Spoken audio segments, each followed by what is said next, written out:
So, hello everyone and a very good evening. Once again, welcome you all to the lecture of qualitative properties. So, last class में हम पढ़ रहे थे depression of freezing point, third qualitative property हमने start किया था. ठीक है, तो आज हम लोग उसी चीज को आगे बढ़ाते हैं. तो हमने एक्सप्रेशन देख लिया था delta T F is equal to, we have seen the expression delta T F is equal to कितना, के एफ इंटू आई इंटू मोलालिटी. ठीक है, राइट. इसी चीज को आगे बढ़ाएंगे. तो यहां पे हमारे पास जो एक्सप्रेशन आया और हमने देखा था कि केएफ को क्या बोलते हैं, केएफ को बोलते हैं मोलर डिप्रेशन कांस्टेंट और क्रायोस्कोपिक कांस्टेंट. ठीक है, एंड केबी को क्या बोलते हैं, केबी जो हमने पढ़ा था एलिवेशन बॉइलिंग पॉइंट में, मोलर एलिवेशन कांस्टेंट और एब्यूलोस्कोपिक कांस्टेंट. ठीक है, राइट. सो इसके हिसाब से क्या हो गया,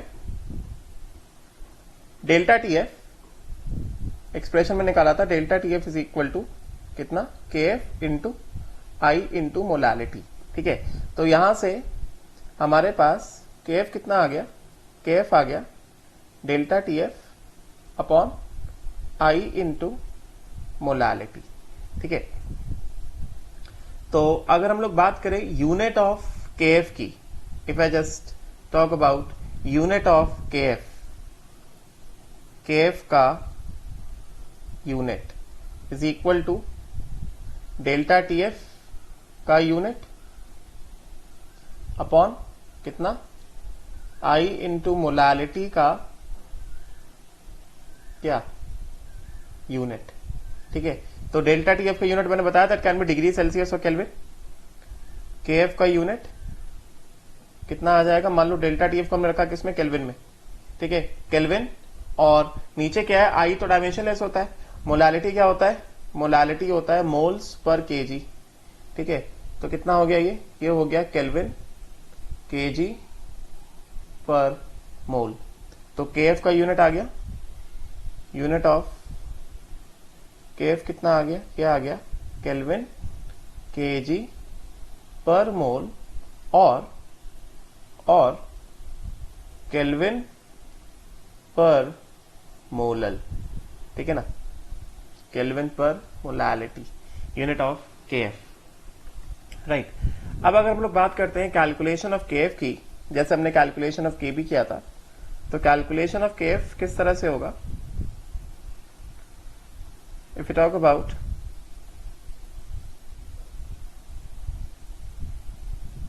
कैलकुलेशन ऑफ केएफ. ठीक है, तो केएफ जो है this is given by R TF square upon 1000 into LF. R TF square upon 1000 into LF. Again KF जो है it is the solvent property. It is the property of solvent. Property of solvent. ठीक है ना, and for a given solvent, for a given solvent value of KF is constant and different solvents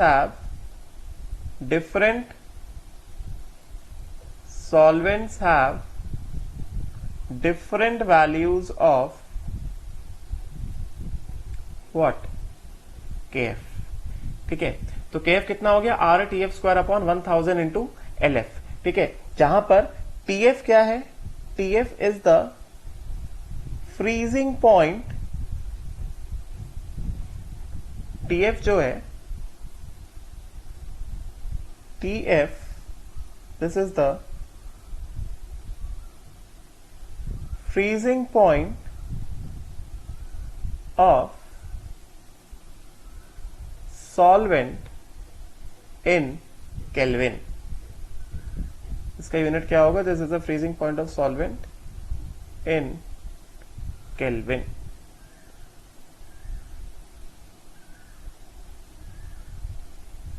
ठीक है, LF जो है, this is the latent heat, first of all, LF is given by enthalpy of fusion, जो मैंने बताया था, upon molar mass. Enthalpy of fusion can be in kilocalories per mole or it can be in kilojoules per mole. ठीक है, right. तो और in simple terms, this is, it can be in calories per mole, it can be in joules per mole. Can be in joules per mole, LF. ठीक है, right. And इसको बोला क्या जाता है, इसको बोला क्या जाएगा, ऊपर लिखता हूं.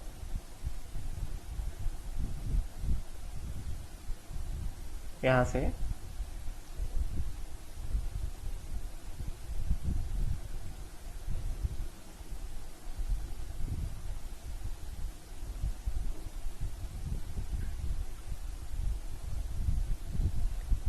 से अगर हम बात करें, LF जो है,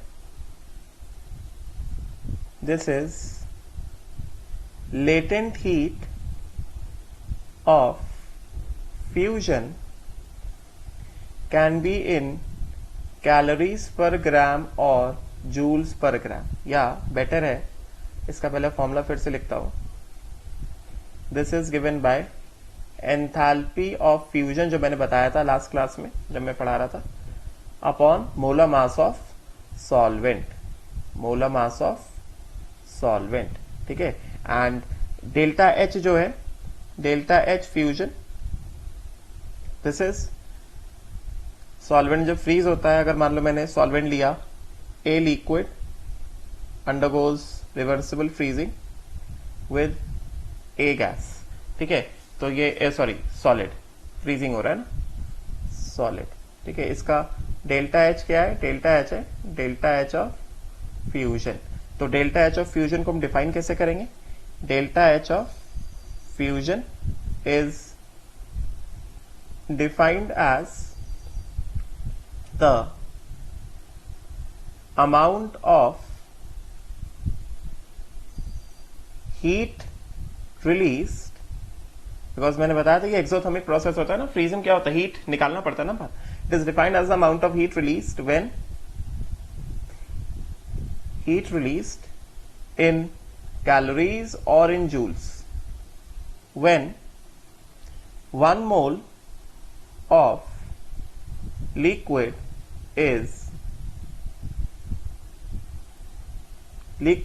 gets frozen. Amount of heat released when 1 mole of liquid gets frozen. Getting? तो इसके हिसाब से LF क्या हो गया, इसी बेसिस पे LF क्या हो गया, LF is equal to delta H fusion by molar mass of solvent. समझे क्या, right. So this can be either in, this can be LF जो पूरा है. अब देखो, क्योंकि डेल्टा एच फ्यूजन कैसा होता है, डेल्टा एच फ्यूजन तो ये जो है यहां से डेल्टा एच फ्यूजन कैसा होगा, नेगेटिव होगा ना, बिकॉज एक्सोथर्मिक प्रोसेस है ना, राइट. तो LF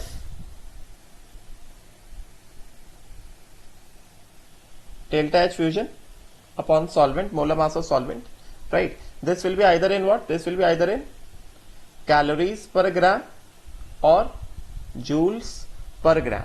समझे क्या. And this is known as latent heat of fusion. This is known as latent heat of fusion.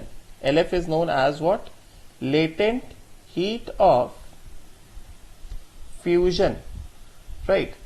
And it is defined as what, defined as the amount of heat release, defined as the amount of,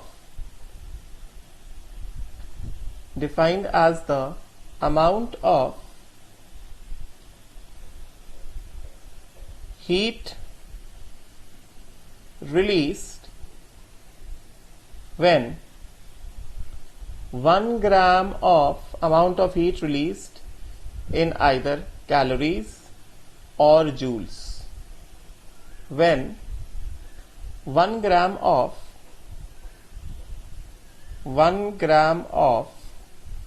solvent gets frozen. Getting na? Right. So this is the value of what? This is what? LF. मतलब क्या? Latent heat of fusion. Right. Now, तो इसका मतलब क्या हो गया? हमारे पास ये जो एक्सप्रेशन है, ये जो हमने एक्सप्रेशन निकाला कि KF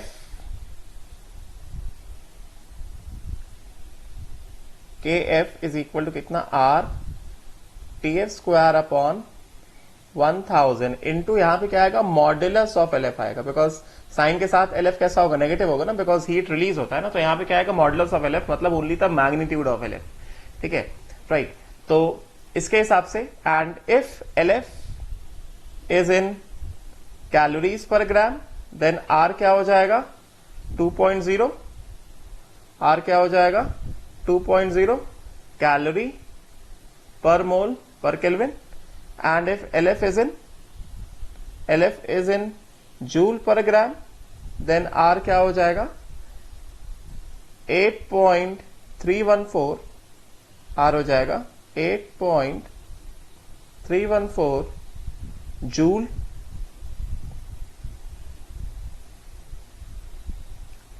then this will be joule per mole per Kelvin. ठीक है, राइट, ये वैल्यूज। ठीक है, राइट। नाउ फटाफट let us see the calculation of LF for water. जल्दी से देख लेते हैं।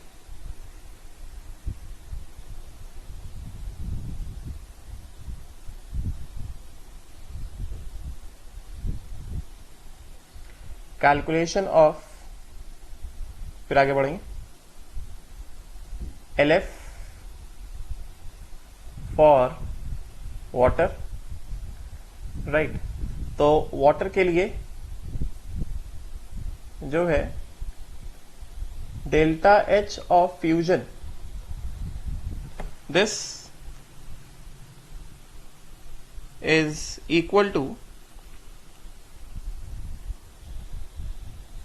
6.01 किलोजूल पर मोल और 6.01 into 4.18 kilo calorie per mole, या फिर since 1 kilo calorie is equal to कितना? 4.18 किलो जूल्स। तो delta H fusion of water कितना आ जाएगा?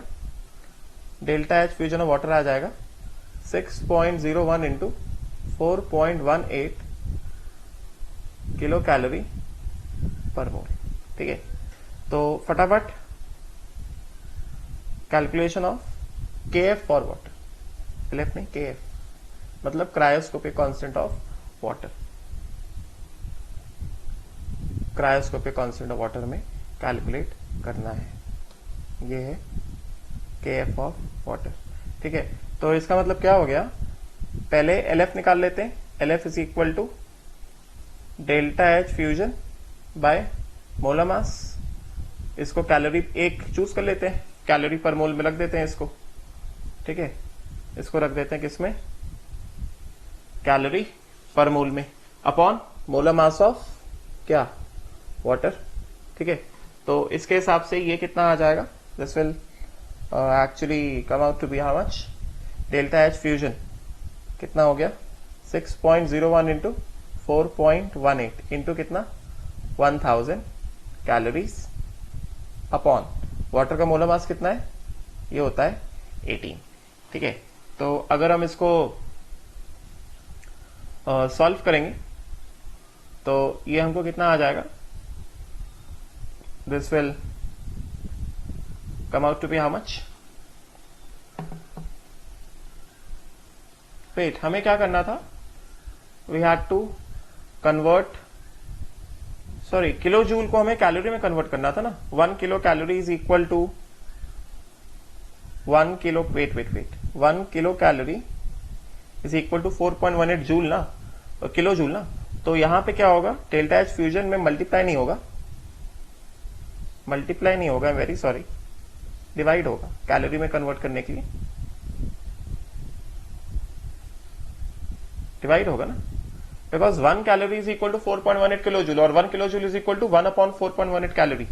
सो कितना हो गया 6.01 divided by 4.18 kilo calorie per मोल। ठीक है, तो इसके हिसाब से अगर सबसे पहले हम क्या करें, सबसे पहले अगर हम LF निकाल लेते हैं तो LF क्या आ जाएगा, LF आ जाएगा delta H fusion in calorie per mole upon molar mass of water.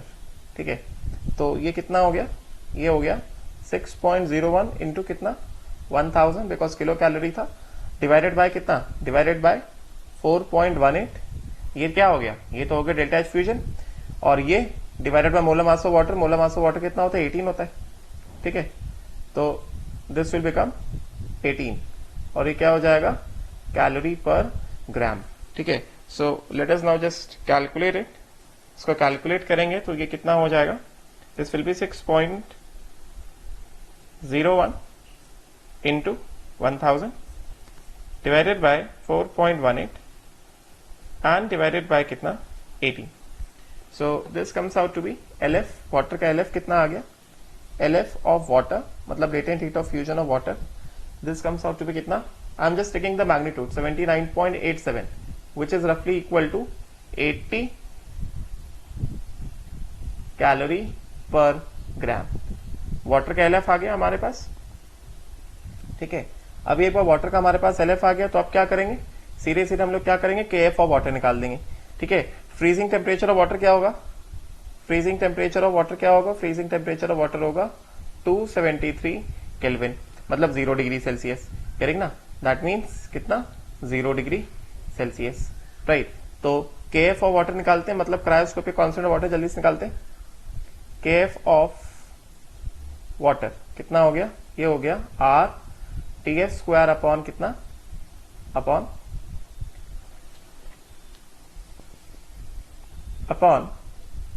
1000 into LF, magnitude of LF। तो हमने LF किस में निकाला है, कैलोरी पर ग्राम में निकाला है, तो R किस में पड़ेगा, calorie per mole per kelvin पड़ेगा, मतलब कितना 2.0 इंटू 273 इंटू 273, सीधे सीधे 273 का स्क्वायर अपॉन कितना 1000 इंटू LF मतलब कितना 80 कैलोरी पर ग्राम। राइट, तो इसको सॉल्व करेंगे पूरा, तो इसको हमें मिलेगा कि KF ऑफ वाटर का जो वैल्यू आता है this comes out to be कितना 1.86 केल्विन kg पर मोल। ठीक है, इसका जो वैल्यू आ गया this comes out to be 1.86 kelvin kg per mole, KF of water. ठीक है, राइट। अच्छा, अब इसको आगे बढ़ने से पहले फिर से एक चीज और, जैसा मैंने एलिवेशन और बॉइलिंग पॉइंट के क्वेश्चन से बताया था कि अगर हमें फ्रीजिंग पॉइंट ऑफ सॉल्वेंट निकालना है, समझे क्या, फ्रीजिंग पॉइंट ऑफ सॉल्वेंट निकालने के लिए बस दो ही इक्वेशन यूज होंगे। If question asks to calculate freezing point of solvent, freezing temperature of solvent, समझे क्या, तो दो ही तरीके से निकल सकता है। एक तरीका क्या है, delta TF is equal to freezing temperature of solvent minus freezing temperature of solution. मैंने बताया था सोल्यूशन का फ्रीजिंग टेम्परेचर कम हो जाता है, तो फ्रीजिंग टेम्परेचर सोल्यूशन कम होगा तो freezing temperature of solvent minus freezing temperature of solution. तो एक तरीका क्या है, एक तरीका तो यहां से है भाई, freezing temperature of solvent is equal to कितना delta TF plus how much, plus freezing temperature of solution. ठीक है, तो एक तरीका तो ये है करेंगे, और दूसरा तरीका क्या है, दूसरा तरीका क्या है फ्रीजिंग टेम्परेचर ऑफ सॉल्वेंट निकालने का, दूसरा तरीका है, अगर फ्रीजिंग टेम्परेचर सॉलिड पूछा जा रहा है तो सेकंड तरीका है, use this equation KF is equal to R TF square upon 1000 into LF। ठीक है, राइट। तो ये है ना। अब देखो यहां से हमें क्या दिख रहा है, यहां से हमें एक चीज दिख रही है कि जो डेल्टा TF है, मतलब जो डिप्रेशन ऑफ फ्रीजिंग पॉइंट है,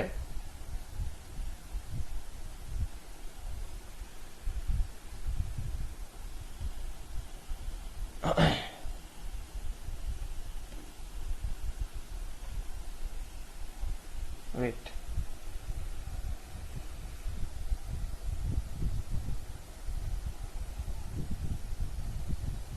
जस्ट वेट अ मिनट, क्या हो गया,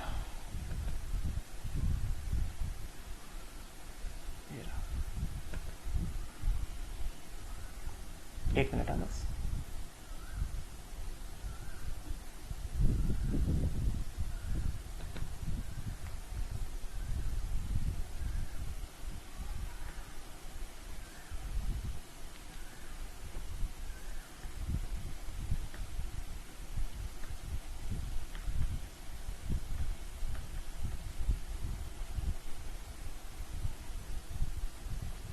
बस।1 minute।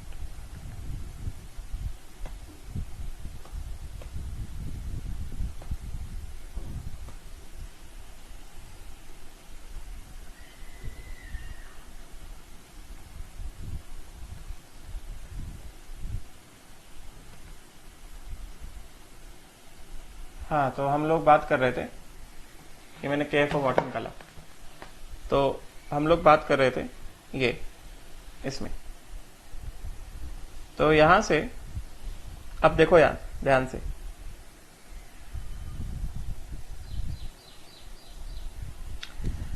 यहां पे हमें दिख रहा है कि delta TF is equal to कितना, KF into I into molality. ठीक है, तो इसके basis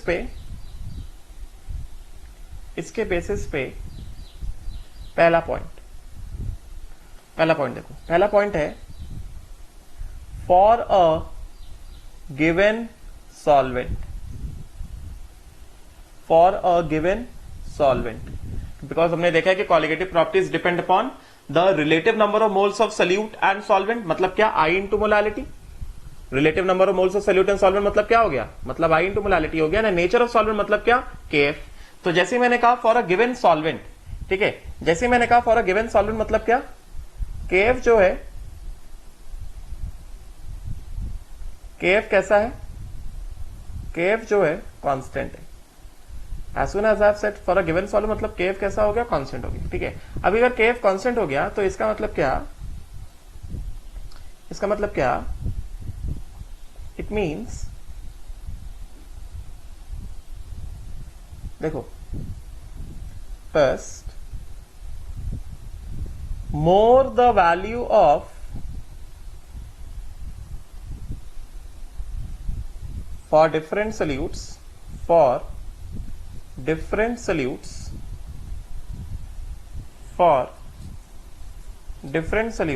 first, if I into molality is same for different solutes, then what, the value of the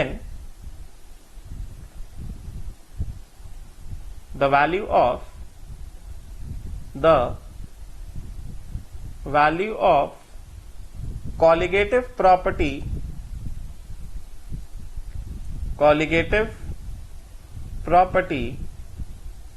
will be same। Colligative property same होगा मतलब क्या, value of colligative property same होगा मतलब क्या, दैट मीन्स पहला कॉलिगेटिव प्रॉपर्टी क्या होगा, दोनों के लिए RLVP सेम होगा। ठीक है, अगर दोनों के लिए RLVP सेम होगा, हेंस क्या वेपर प्रेशर ऑफ सॉल्यूशन दोनों के लिए क्या होगा, सेम होगा।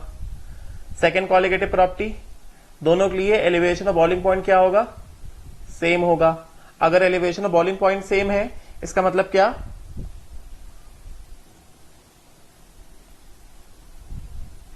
अगर elevation of boiling point same है, इसका मतलब क्या, इसका मतलब because elevation of boiling point क्या होता है, एलिवेशन ऑफ बॉइलिंग पॉइंट होता है boiling point of solution minus boiling point of solvent ना, सॉल्वेंट ना, boiling point of solution minus boiling point of solvent, यही होता है ना। तो अगर ये वाला क्वांटिटी सेम है, सॉल्वेंट हमने सेम रखा है, तो ये डिफरेंस कब सेम होगा, जब boiling point of solution same होगा। तो इसका मतलब क्या, boiling point of solution is same, ठीक है। एंड उसके बाद third colligative property, third colligative property क्या, डेल्टा टीएफ क्या होगा, सेम होगा। कब, अगर आई इंटू मोलालिटी अलग अलग सोल्यूशंस में सेम पाया जा रहा है। अगर आई इंटू मोलालिटी सेम है तो delta TF third colligative property ये भी क्या होगा, सेम होगा। अगर ये सेम है तो डेल्टा टीएफ क्या होता है, since delta TF is equal to कितना, freezing point of solvent minus freezing point of solution, ठीक है। तो अगर आई इंटू मोलालिटी सेम है तो डेल्टा टीएफ सेम होगा, सॉल्वेंट कॉमन है तो फ्रीजिंग पॉइंट ऑफ सॉल्वेंट भी सेम होगा, तो definitely freezing point of solution भी सेम होगा, गेटिंग ना। Therefore freezing point of solution is same for such solutions. मतलब अगर हमारे पास अलग अलग सोल्यूशंस हैं, जैसे मैंने यहां पे लिखा for different solutes, for different solutes, getting ना। अगर आई इंटू मोलालिटी जो है सेम है for different solutes, then the value of colligative property will be same because all colligative properties are proportional to what, I into molality for a given solvent, ठीक है। तो इसके हिसाब से अगर I into molality सेम है तो पहला colligative property क्या, पहला colligative property है हमारे पास RLVP, मतलब relative lowering vapor pressure same होगा। और क्योंकि अगर relative lowering vapor pressure same है, because RLVP क्या होता है, RLVP होता है P0 minus PS bye P0। तो अगर ये सेम है, सॉल्वेंट सेम है, सॉल्वेंट सेम है तो P0 सेम होगा ना, तो डेफिनेटली PS मतलब वेपर प्रेशर ऑफ सोल्यूशन क्या होगा, सबका सेम ही होगा, गेटिंग। तो सभी सोल्यूशंस का वेपर प्रेशर ऑफ सोल्यूशन क्या होगा, सेम होगा। सेकेंडली, अगर second colligative property delta TB भी सेम होगा, बिकॉज आई इंटू मोलालिटी अगर सेम है तो second colligative property delta TB भी सेम होगा। एंड बिकॉज डेल्टा टीबी क्या होता है, डेल्टा टीबी क्या होता है, delta TB is equal to कितना, boiling point of solution minus boiling point of solvent. तो अगर डेल्टा टीबी सेम है, अगर डेल्टा टीबी सेम है मतलब क्या, ये डिफरेंस सेम होगा। इस डिफरेंस में सॉल्वेंट का बॉइलिंग पॉइंट तो कॉमन है, बिकॉज सॉल्वेंट सेम रखा है, तो बॉइलिंग पॉइंट ऑफ सोल्यूशन, सभी सोल्यूशंस का बॉइलिंग पॉइंट क्या होगा, सेम होगा, करेक्ट ना, राइट। उसके बाद third colligative property delta TF same होगा, because I into molality same है। डेल्टा टीएफ क्या होता है, डेल्टा टीएफ होता है freezing point of solvent minus freezing point of solution. अभी आई इंटू मोलालिटी बराबर है तो डेल्टा टीएफ बराबर होगा, ठीक है। सॉल्वेंट कॉमन है तो freezing point of solvent common होगा, तो definitely freezing point of solution भी क्या होगा, सेम होगा। तो ऐसे सभी सोल्यूशंस का फ्रीजिंग पॉइंट क्या होगा, सेम होगा, करेंगे ना, राइट। नाउ उसके बाद ये हमने लिखा था पहला पॉइंट, ये लिखा था हमने पहला point for different solutes if I into molality same, ठीक है। अब देखो दूसरा पॉइंट, दूसरा पॉइंट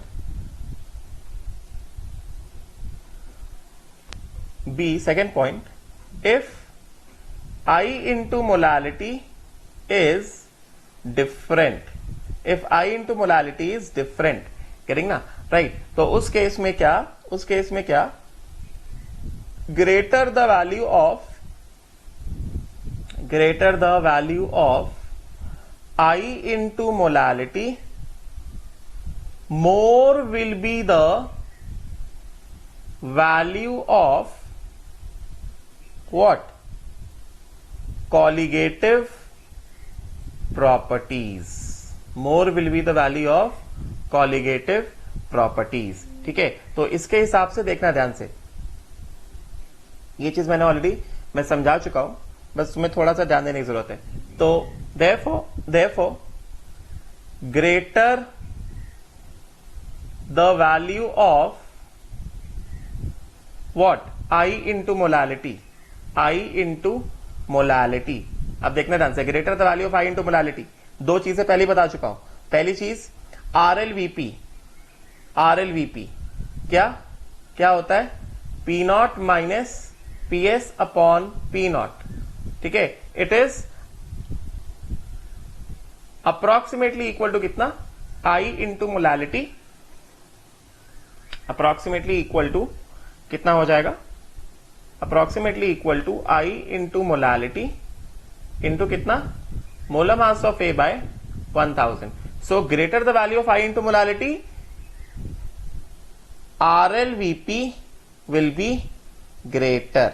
एंड अगर आरएलवीपी बड़ा होगा मतलब क्या, ये वाला पूरा क्वांटिटी, अगर आरएलवीपी बड़ा है मतलब क्या, ये वाला पूरा क्वांटिटी जो है बड़ा है, ये वाला पूरा क्वांटिटी का बड़ा हो सकता है इस वाले क्वांटिटी में क्या, पी नॉट तो कांस्टेंट है ना, बिकॉज सॉल्वेंट कांस्टेंट दिया है ना हमने। यस, आरएलवीपी कब बड़ा होगा, जब वेपर प्रेशर ऑफ सोल्यूशन क्या होगा, छोटा होगा, ठीक है। तो RLVP will be greater and vapour pressure of solution, vapour pressure of solution will be what, lesser. So more the value of I into molality, greater will be the value of RLVP, मतलब more will be the relative lowering vapor pressure, more will be the lowering vapor pressure, lesser will be the vapor pressure. तो कई सारे solution है जिसका I into molality ज्यादा होगा, उसका vapour pressure बहुत कम होगा, उसका RLVP बहुत ज्यादा होगा, ठीक है। ये सारी बातें मैं पहले बता चुका हूं, ज्यादा एम्फसाइज अब नहीं कर रहा हूं, ये मैं बता चुका हूं पहले, ठीक है। उसके बाद दूसरा वाला क्या, दूसरा वाला delta TB is equal to कितना, KB इंटू आई इंटू मोलालिटी, ठीक है, KB इंटू आई इंटू मोलालिटी। क्योंकि हमने क्या किया है, क्योंकि हमने सॉल्वेंट कांस्टेंट रखा है, सॉल्वेंट सेम रखा है, तो KB की वैल्यू सबके लिए क्या होगा, सेम होगा, ठीक है। अब देखो आई इंटू मोलालिटी जितना बड़ा, आई इंटू मोलालिटी जितना बड़ा, देयरफॉर डेल्टा टीबी क्या होगा, विल बी ग्रेटर। किसके लिए, किसके लिए, फॉर, ये हम लोग इसकी बात कर रहे हैं, हम लोग इसकी बात कर रहे हैं, for greater value of I into molality. उसके बाद ये सारी चीजें फॉलो हो रही हैं, ठीक है ना, greater the value of I into molality, delta TB will be greater, ठीक है। And since delta TB is equal to कितना, boiling point of solution minus boiling point of solvent, ठीक है। तो definitely greater elevation in boiling point मतलब क्या, boiling point of solvent common है, delta TB जिसका बड़ा उसका बॉइलिंग पॉइंट ऑफ सोल्यूशन बड़ा, ठीक है, right. Therefore boiling point of solution will also be what, greater. बात समझ में आई क्या, राइट। उसी तरह से अगला देखो, अगला वाला देखो, greater the value of I into molality, greater the value of, ये greater the value of I into molality, third colligative property, third colligative property में आएंगे अगर, तो क्या पता चलेगा, delta TF is equal to कितना, केएफ इंटू आई into molality. क्योंकि हम लोग एक ही सॉल्वेंट की बात कर रहे हैं, तो आई इंटू मोलालिटी जितना ज्यादा, डेल्टा टीएफ उतना ज्यादा, गेटिंग ना। Therefore delta TF will be what, मतलब depression in freezing point will be what, depression in freezing point will be greater, getting ना। Depression in freezing point will be कैसा, it will be a greater value, जितना ज्यादा I into molality, depression in freezing point उतना ज्यादा होगा, getting ना। And now since delta TF is equal to कितना, freezing point of solvent minus freezing point of solution, getting ना, right. देखो तो आई इंटू मोलालिटी जितना ज्यादा, डेल्टा टीएफ उतना ज्यादा, ये तो कांस्टेंट है, ठीक है ना। फ्रीजिंग पॉइंट ऑफ सॉल्वेंट कैसा कांस्टेंट है, राइट। तो आई इंटू मोलालिटी जब बढ़ेगा तो फ्रीजिंग पॉइंट बढ़ रहा है, सॉरी आई इंटू मोलालिटी जब बढ़ रहा है तो डेल्टा टीएफ बढ़ रहा है। Delta TF is equal to freezing point of solvent minus freezing point of solution. तो फ्रीजिंग पॉइंट ऑफ सॉल्वेंट कैसा है, फ्रीजिंग पॉइंट ऑफ सॉल्वेंट तो भाई कांस्टेंट है ना, फ्रीजिंग पॉइंट ऑफ सॉल्वेंट कैसा है, कांस्टेंट है। तो डेल्टा टीएफ जितना ज्यादा, आई इंटू मोलालिटी जितना ज्यादा, डेल्टा टीएफ उतना ज्यादा। ये कब होगा, when freezing point of solution जो है क्या होगा, डिक्रीज होगा, गेटिंग ना, right. Because freezing point of solution decrease होगा, तो कांस्टेंट वैल्यू में से डिक्रीज होता हुआ वैल्यू सब्ट्रैक्ट करोगे तो डेफिनेटली रिजल्ट क्या होगा, इंक्रीज होता हुआ आएगा, गेटिंग ना। तो आई इंटू मोलालिटी जितना ज्यादा, आई इंटू मोलालिटी जितना ज्यादा, डेल्टा टीएफ उतना ज्यादा, and freezing point of solution जो है क्या होगा, उतना कम होगा। Getting right. देयरफॉर यहां से हम क्या बताएंगे, यहां से बताएंगे हम लोग कि therefore as I into molality increases, as I into molality increases, first of all RLVP increases while vapor pressure of solution decreases. Getting na? Second, delta TB increases as well as boiling point of solution increases. Getting na? And thirdly, delta TF increases, qualitative property increase होगा अगर I into molality ज्यादा है, but freezing point of solution क्या होगा, decrease होगा। ठीक है ना, राइट ऐसा है, right for a given what, for a given solvent. ठीक है, तो इसी बेसिस पे अगर हम सिंपल सा एक एग्जांपल को कंसिडर करते हैं, if I just consider a simple example based upon this, तो इसके बेसिस पे अगर मैं एक एग्जांपल लेता हूं, जैसे सपोज करो example I have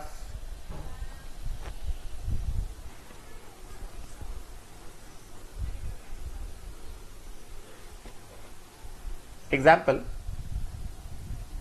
first of all मैं यहां पे लिख देता हूं, अज्यूम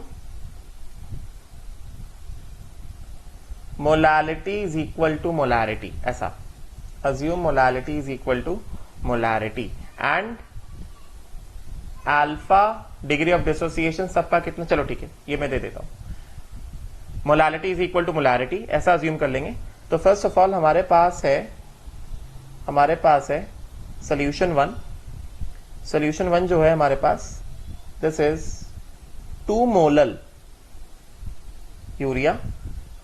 ठीक है, उसके बाद हमारे पास सपोज करो सोल्यूशन 2 जो है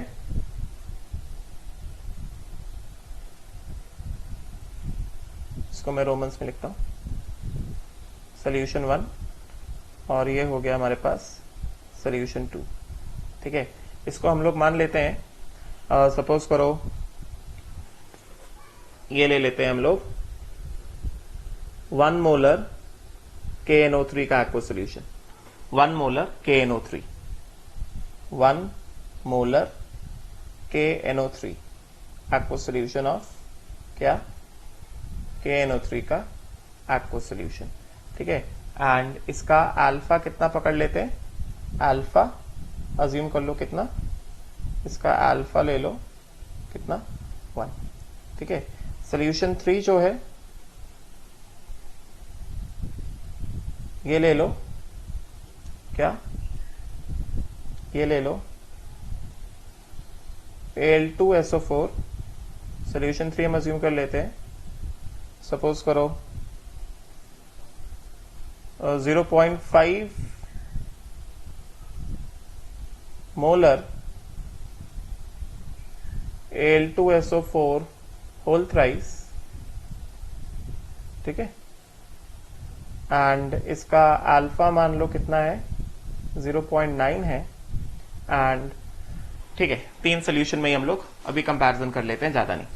ठीक है, तो इसके लिए यूरिया है, नॉन आयनिक होता है, आई का वैल्यू कितना आ जाएगा 1 आ जाएगा, तो I into molality of urea ये कितना हो जाएगा 1 इंटू एक्वा सोल्यूशंस। ठीक है, सबके लिए सॉल्वेंट क्या है, सॉल्वेंट सबके लिए हमने क्या पकड़ा है, सबके लिए सॉल्वेंट हमने पकड़ा है वाटर। ठीक है, तो I into molality of urea कितना हो गया, ये हो गया 1 इंटू 2, बिकॉज हमने 2 मोलर लिया ना यूरिया सोल्यूशन, तो I into molality of urea हो गया कितना 1 इंटू 2, दैट मीन्स कितना, that means this becomes equal to how much,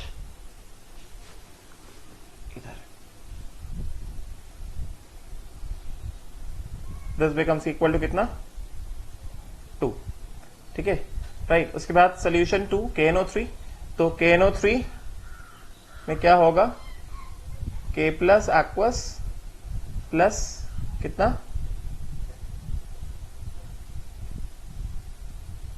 NO3 minus aqueous. ठीक है, तो इसका अल्फा हमने कितना लिया है, इसका हमने अल्फा 1 लिया है ना, तो इसके लिए n का वैल्यू कितना आ गया, n का वैल्यू आ गया कितना 2। तो हम लोग i निकाल सकते हैं कि NO3 के लिए i is equal to 1 plus n minus 1 alpha. ठीक है, राइट। सो कितना हो गया 1 प्लस 2 माइनस 1 इंटू कितना 1, i के वैल्यू कितना आ गया, i के वैल्यू आ गया 2। ठीक है, तो इसके लिए i इंटू मोलालिटी कितना आ जाएगा, i into molality, because molarity दिया है, molality is equal to molarity is equal to कितना 1, तो i into molality of KNO3 कितना आ गया हमारे पास, i into molality of i कितना आया 2 आया, मोलालिटी कितना आया 1 आया, कितना हो गया 2 हो गया। ठीक है, उसके बाद Al2SO4 whole thrice, Al2SO4 whole thrice ये कैसे डिसोसिएट करेगा, 2Al plus 3, Al2SO4 whole thrice कैसे डिसोसिएट करेगा, 2Al plus 3 plus 3SO4 minus 2। इसका n का वैल्यू कितना हो गया, n का वैल्यू हो गया 5। तो हम लोग इसका i निकाल सकते हैं, इसका i कितना आ जाएगा, i इज इक्वल टू कितना 1 plus n minus 1 alpha. Alpha कितना दिया गया है इसका, अल्फा दिया गया 0.9।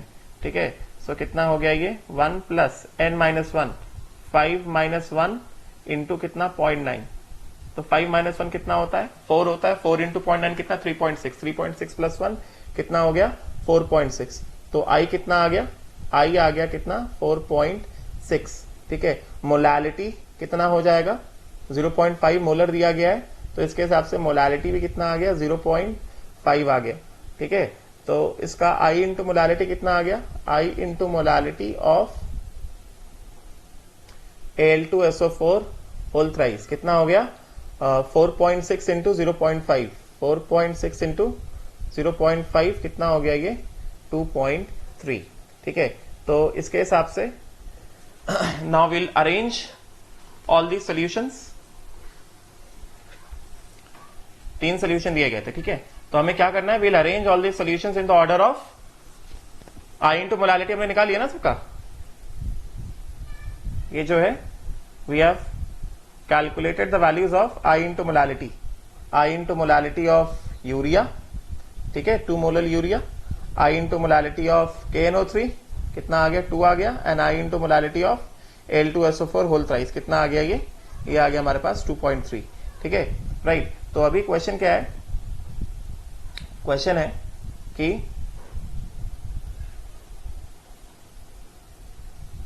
क्वेश्चन ये है कि arrange given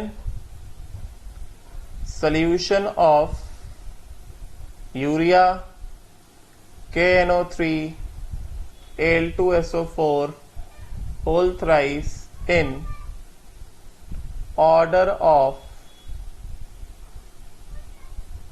increasing first RLVP, second vapour pressure of solution, ठीक है ना, third delta TB, fourth boiling point of solution, right, fifth delta TF and sixth freezing point of solution. ठीक है, तो फर्स्ट ऑफ ऑल हम क्या करेंगे, सबसे पहले what is to be done, हमने I इंटू मोलालिटी निकाल लिया। ठीक है, तो order of I into molality क्या क्या आ गया, I इंटू मोलालिटी ये है हमारे पास यूरिया, ये था हमारे पास NaCl, और ये है हमारे पास क्या Al2SO4 होल थ्राइस। ठीक है, तो इसके हिसाब से अगर हम बात करते हैं I इंटू मोलालिटी की, तो I into molality of urea कितना आया 2 आया, NaCl का कितना आया 2 आया, एंड Al2SO4 होल थ्राइस का कितना आ गया, Al2SO4 होल थ्राइस का कितना आ गया 2.3 आ गया। ठीक है, तो फर्स्ट RLVP प्रोपोर्शनल टू कितना, I इंटू मोलालिटी। तो I इंटू मोलालिटी के हिसाब से मैक्सिमम RLVP किसका होगा, Al2SO4 whole thrice then NaCl equal to कितना, urea. Urea and NaCl will show what, same lowering of vapour pressure. समझे क्या, NaCl एंड यूरिया जो है कैसा होगा, बराबर होगा। ठीक है, अभी अगर हमने ये निकाला है तो वेपर प्रेशर ऑफ सोल्यूशन हमें पता है I इंटू मोलालिटी बढ़ता है तो RLVP बढ़ता है, मगर वेपर प्रेशर ऑफ सोल्यूशन क्या होता है, घटता है। ठीक है, तो वेपर प्रेशर ऑफ सोल्यूशन का अगर हमें ऑर्डर लिखने को कहा जाए तो कैसे लिखा जाएगा इसका order, vapour pressure of solution. ठीक है, तो इसमें क्या बताएंगे, जिसका लोवरिंग ऑफ वेपर प्रेशर ज्यादा मतलब उसका वेपर प्रेशर कम, तो ऑर्डर क्या हो जाएगा, RLVP का रिवर्स ऑर्डर हो जाएगा, Al2SO4 whole thrice then NaCl and then urea. Urea और NaCl का वेपर प्रेशर क्या होगा, सेम होगा, बिकॉज उनका रिलेटिव लोवरिंग वेपर प्रेशर कैसा है, सेम है। ठीक है, देन उसके बाद C part delta TB proportional to कितना, I इंटू मोलालिटी। तो इसका ऑर्डर क्या हो जाएगा, Al2SO4 whole thrice then NaCl which is same as what, urea, because I into molality दोनों का सेम है। ठीक है, राइट। देन डी पार्ट की अगर मैं बात करूं, if I talk about D part, boiling point of solution. तो अगर मैं बॉइलिंग पॉइंट ऑफ सोल्यूशन बात करूं तो मैंने बताया अभी डेल्टा टीबी जितना ज्यादा बॉइलिंग पॉइंट ऑफ सोल्यूशन क्या उतना ज्यादा हो जाएगा। ठीक है, तो जितना ज्यादा डेल्टा टीबी उतना बॉइलिंग पॉइंट ऑफ सोल्यूशन, तो ये सेम ऑर्डर रहेगा। मतलब क्या, Al2SO4 whole thrice then NaCl which is same as what, urea. ठीक है, राइट। एंड देन उसके बाद if I talk about delta TF is proportional to कितना, I इंटू मोलालिटी। ठीक है, तो जो ऑर्डर I इंटू मोलालिटी का वही ऑर्डर किसका, डेल्टा टीएफ का। तो क्या हो गया ये, Al2SO4 whole thrice then NaCl is equal to कितना, यूरिया। ठीक है, right. And then F order of freezing point of solution, मैंने बताया I इंटू मोलालिटी जितना ज्यादा डेल्टा टीएफ उतना ज्यादा फ्रीजिंग पॉइंट ऑफ सोल्यूशन जो है उतना कम हो जाएगा। ठीक है, तो ये क्या हो गया, ये हो गया Al2SO4 whole thrice and then क्या, NaCl एंड देन क्या, यूरिया। सॉरी, NaCl यूरिया कैसे होंगे, बराबर होंगे। ठीक है, right. So this is the particular manner in which we have to proceed. Got it. Now अब उसके बाद अभी तक हमने जितनी बात करी, हमने सारी बातें करी for a given what, for a given solvent. ठीक है, तो अब एक वेरिएशन और देख लेते हैं। लेट अस सी वन मोर पर्टिकुलर वेरिएशन कि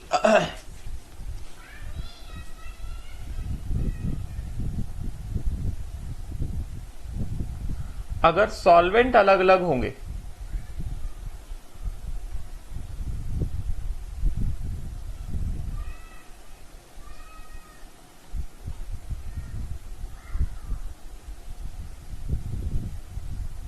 बी पार्ट, अभी तक हम लोग बात करें तो for a given solvent, same solute या डिफरेंट सॉल्यूशंस हैविंग, चलो ठीक ऐसे देख लेते हैं हम लोग, ऐसे इस तरह से देख लेते हैं। क्वालिटेटिव प्रॉपर्टीज में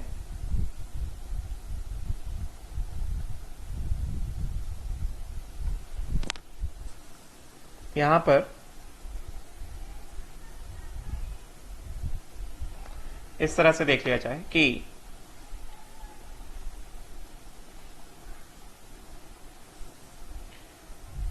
चलो मैं ऐसे लिखता हूं, लेट अस सपोज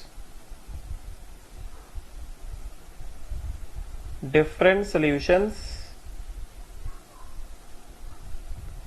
obtain, चलो ये बाद में बताऊंगा, ये बाद में बताऊंगा लास्ट में एकदम, ठीक है। तो इतना हुआ। Now let us move on to certain questions करा देता हूं, वो थोड़ा इंपॉर्टेंट है। क्वेश्चंस में आगे बढ़ते हैं हम लोग।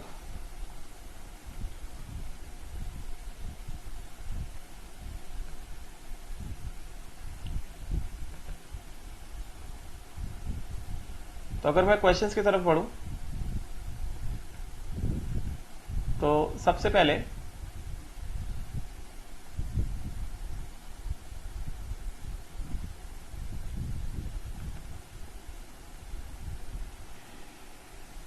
Example number 18। तो सबसे पहले लेट अस सी एग्जाम्पल नंबर 18। या example number 18 is very similar जो मैंने अभी बताया। चलो ठीक है, इसको मैं ले लेता हूं एक बार। Example number 18,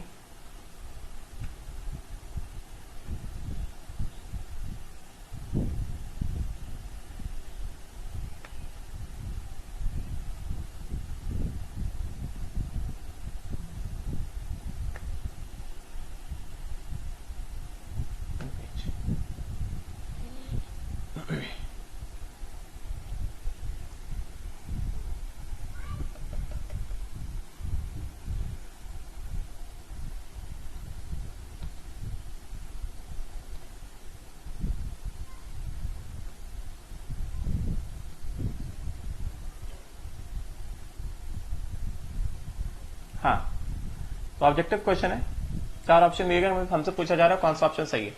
Quant of factors for aqueous solutions of x, y and z are 1.8, 0.8 and 2.5. Hence they assume क्या? Equal concentrations in all the 3 cases. Equal concentration in all the 3 cases मतलब क्या? सबका मोलारिटी सेम मान लो। Molarity is equal to molarity, सबका same मान लो, ठीक है। Assume equal concentration in all the 3 cases मतलब क्या? सबका मोलारिटी और मोलालिटी सेम मान लो। मतलब क्या? मतलब ये हो गया कि ये हो गया x, 3 सोल्यूशन दिए गए ना, 3 सोल्यूशन दिए गए, एक है x, एक है y, एक है z, ठीक है। I और मोलारिटी और यहां पे I इंटू मोलालिटी, ठीक है। x का I कितना दिया गया? x का I दिया गया 1.8, ठीक है। x का I दिया गया है 1.8, फिर y का I कितना दिया गया है? 0.8, z का I कितना दिया गया है? 2.5। मोलालिटी सबका क्या कहा जा रहा है? कंसेंट्रेशन सेम मान लो, तो सबका I इंटू मोलालिटी कितना आ गया? I इंटू मोलालिटी आ गया इसका कितना? x का कितना आ गया? 1.8 m, y का कितना आ गया? 0.8 m और z का कितना आ गया? 2.5 m। तो हमसे पूछा जा रहा है then order of boiling point, order of boiling point ये चेक करें, फिर ऑर्डर ऑफ फ्रीजिंग पॉइंट ये चेक करें, order of osmotic pressure check करें and order of vapour pressure check करें। तो वैसे ही आई इंटू मोलालिटी के ऑर्डर निकाल लिए, ठीक है ना। आई इंटू मोलालिटी जितना ज्यादा, आई इंटू मोलालिटी का ऑर्डर अगर हमसे पूछ सबसे ज्यादा आई इंटू मोलालिटी किसका है? Order of I into molality क्या आ जाएगा? Order of I into molality क्या आ जाएगा? मैक्सिमम आई इंटू मोलालिटी किसका है? जेड का है, मैक्सिमम जेड का है। उसके बाद किसका है? उसके बाद आई इंटू मोलालिटी किसका है? एक्स का है, देख सकते हैं एक्स 1.8, ठीक है ना। उसके बाद है एक्स का आई इंटू मोलालिटी, उसके बाद किसका है आई इंटू मोलालिटी? वाई का है, देख सकते हो, ठीक है ना। कितना? वाई का है। तो अगर ये है ऑर्डर किसका? आई इंटू मोलालिटी का, तो ऑर्डर ऑफ कॉलिगेटिव प्रॉपर्टीज भी क्या होंगे? यही सेम होंगे, ठीक है। तो ऑर्डर ऑफ आरएलवीपी क्या हो जाएगा? सेम हो जाएगा ना, जेड एक्स वाई। मगर ऑर्डर ऑफ वेपर प्रेशर क्या हो जाएगा? आरएलवीपी आई इंटू मोलालिटी जितना ज्यादा, आरएलवीपी उतना ज्यादा, वेपर प्रेशर उतना कम, ठीक है। तो ऑर्डर ऑफ वेपर प्रेशर क्या हो जाएगा? ऑर्डर ऑफ वेपर प्रेशर हो जाएगा जेड एक्स वाई, ठीक है। उसी तरह से ऑर्डर ऑफ डेल्टा टी भी क्या हो जाएगा? जो ऑर्डर आई इंटू मोलालिटी का है कितना हो जाएगा? जेड एक्स एंड वाई, ठीक है। तो ऑर्डर ऑफ बॉइलिंग पॉइंट क्या हो जाएगा? बॉइलिंग पॉइंट ऑफ सोल्यूशन जितना ज्यादा आई इंटू मोलालिटी उतना ज्यादा डेल्टा टी भी उतना ज्यादा क्या boiling point of solution? X Z X Y, ठीक है। उसी तरह से डेल्टा टीएफ का ऑर्डर क्या हो जाएगा, delta TF is proportional to कितना, आई इंटू मोलालिटी। ठीक है, तो जितना ज्यादा I into molality delta TF उतना ज्यादा, सेम ऑर्डर रहेगा जेड एक्स वाई। मगर फ्रीजिंग पॉइंट ऑफ सोल्यूशन का क्या ऑर्डर हो जाएगा, आई इंटू मोलालिटी जितना ज्यादा डेल्टा टीएफ उतना ज्यादा, फ्रीजिंग पॉइंट ऑफ सोल्यूशन उतना कम, तो क्या हो जाएगा जेड एक्स वाई। ठीक है, तो अभी इसके हिसाब से ढूंढो। हमसे पूछा जा रहा है ऑर्डर ऑफ बॉइलिंग पॉइंट, क्या आया जेड, पहला ऑप्शन है ऑर्डर बॉइलिंग पॉइंट, क्या आया Z X Y, Z more than X more than Y, गलत दिया गया, पहला ऑप्शन होगा नहीं। फ्रीजिंग पॉइंट क्या आया हमारे पास, सबसे कम जेड फिर एक्स फिर वाई, फ्रीजिंग पॉइंट का ऑर्डर क्या आया Z X Y, yes this is same, getting ना, जेड एक्स वाई ये जो है सेम आ रहा है फ्रीजिंग पॉइंट का ऑर्डर। ठीक है, तो ये फ्रीजिंग पॉइंट जो है ये आके यहाँ पे ये मैच कर गया। ठीक है, उसी तरह ऑस्मोटिक प्रेशर ये हमने पढ़ा नहीं है, मगर कॉलिगेटिव प्रॉपर्टी था ना ऑस्मोटिक प्रेशर, तो ये भी गलत दिया गया है। फिर वेपर प्रेशर का ऑर्डर क्या होगा, जो ऑर्डर फ्रीजिंग पॉइंट का वही ऑर्डर वेपर प्रेशर का, मतलब ये गलत है। ठीक है ना, तो आंसर क्या है इसका, बी पार्ट आंसर है। आई होप सो ये एप्लीकेशन समझ गए होंगे, राइट। एग्जाम्पल नंबर 19 थोड़ा लेंदी है, ये मैं कल कराऊंगा, कितना आइस सेपरेट होता है, जैसे हमने डेल्टा टीबी में क्वेश्चन देखा था कि कितना वाटर वेपराइज होता है, उसी तरह ये है कितना आइस सेपरेट होता है।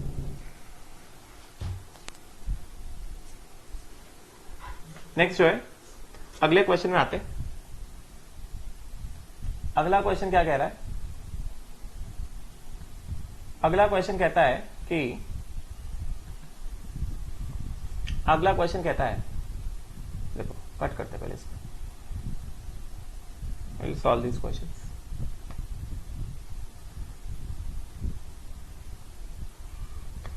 So this question says that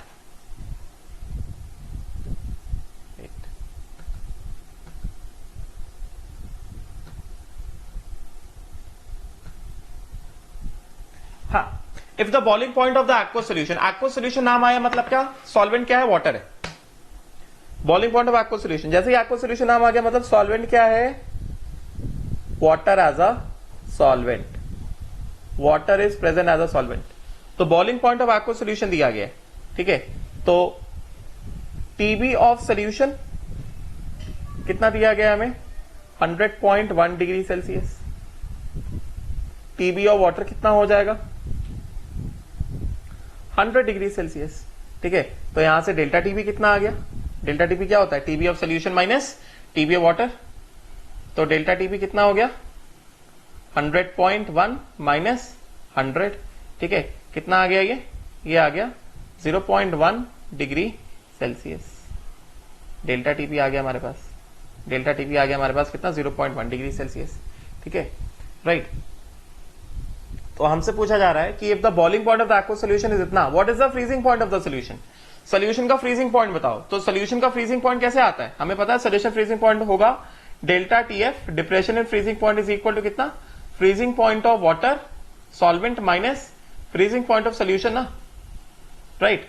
तो फिर फ्रीजिंग पॉइंट ऑफ सॉल्यूशन क्या हो जाएगा, freezing point of water minus delta TF. तो हमें क्या डेल्टा टीएफ तो निकालना ही पड़ेगा ना, करेंगे ना। तो हमें अगर फ्रीजिंग पॉइंट ऑफ सॉल्यूशन पूछ रहा है तो इसके लिए हमें क्या चाहिए, डेल्टा टीएफ निकालना पड़ेगा। गिवन क्या क्या है, गिवन है latent heat of fusion and vaporisation, मतलब लेटेंट हीट ऑफ फ्यूजन मतलब क्या LF, and latent heat of vaporisation मतलब क्या एलवी। 80 कैलोरी पर ग्राम एंड 540 कैलोरी पर ग्राम। ठीक है, ये हमें दिया गया। तो डेल्टा टीबी हमने निकाल लिया, हमें डेल्टा टीएफ निकालना है। तो डेल्टा टीबी डेल्टा टीएफ का एक्सप्रेशन ऑलमोस्ट सिमिलर होता है। डेल्टा टीएफ क्या होता है, डेल्टा टीएफ होता है केएफ इंटू आई इंटू मोलालिटी।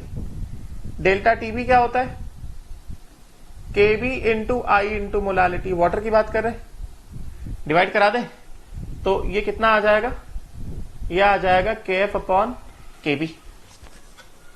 ठीक है, राइट।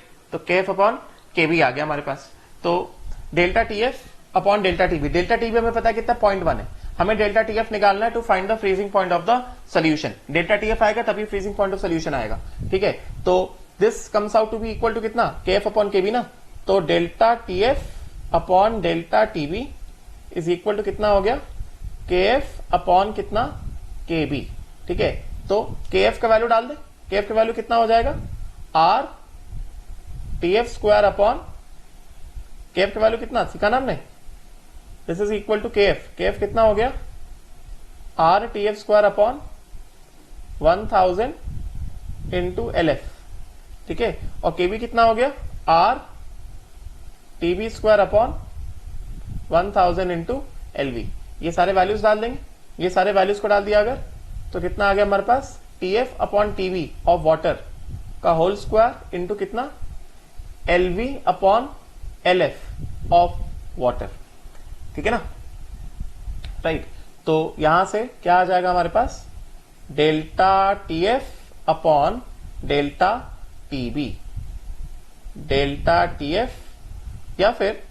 या फिर सीधे सीधे मैंने तुम्हें थ्योरी में कराया हुआ है, मैंने थ्योरी में पढ़ाया हुआ है ना, वाटर की बात करें ना, वाटर का KF हमने कितना निकाला था, वाटर का KF हमने निकाला था 1.86 ना भाई, यही सारे वैल्यूज दिए गए ना, मैंने थ्योरी जब पढ़ाया तो मैंने यही लिया ना, LF का वैल्यू और LV का वैल्यू, तो सीधे सीधे हम वैल्यूज निकाल चुके हैं। तो इसका वैल्यू हम जानते हैं, वाटर के KF का वैल्यू कितना होता है 1.86 होता है, और KB का वैल्यू कितना आता है 0.52 आता है, ठीक है। तो सीधे सीधे let us make the calculation, delta TF upon delta TB is equal to कितना KF अपॉन कितना KB इज इक्वल टू कितना 1.86 अपॉन कितना 0.52, बिकॉज हम ऑलरेडी कैलकुलेट कर चुके हैं KF और KB, तो दोबारा से KF KB को कैलकुलेट नहीं करेंगे, ठीक है। तो 1 अपॉन 1.86 डिवाइडेड बाय 0.52 ये आ जाएगा 3.57, रफली कितना, this comes out to be 3.57, ठीक है। तो डेल्टा TF यहां से कितना आ गया, डेल्टा TF आ गया डेल्टा TB इंटू 3.577, ठीक है। तो this comes out, this becomes कितना 0.1 इंटू 3.577 विच बिकम्स 0.3577, ये आ गया हमारे पास डेल्टा TF ऑफ सोल्यूशन, मतलब डिप्रेशन ऑफ फ्रीजिंग पॉइंट आ गया। हमसे पूछ रहा है कि फ्रीजिंग पॉइंट ऑफ सोल्यूशन बताओ, तो depression of freezing point is equal to कितना, depression of freezing point is equal to freezing point of solvent, solvent यहां पे क्या वाटर है, तो सीधे सीधे लिखते हैं freezing point of water minus कितना freezing point of solution.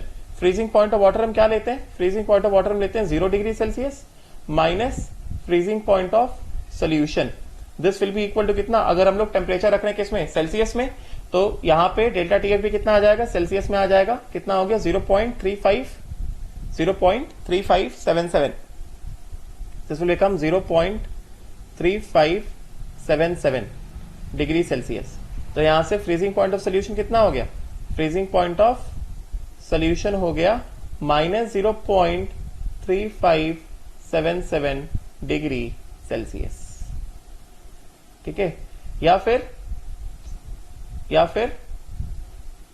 Freezing point of solution in kelvin कितना हो जाएगा 273 plus freezing point of solution in degree Celsius, मतलब 273 माइनस 0.3577, 273 माइनस 0.3577, ठीक है। तो ये ऑलमोस्ट कितना आ जाएगा, this will come out to be 273 minus 0.3577, 272 point, this becomes 272.6423 Kelvin, freezing point of solution, समझे क्या। तो ये ठीक है, इसके आगे क्वेश्चन हम लोग कल देखते हैं। Will stop here, thank you.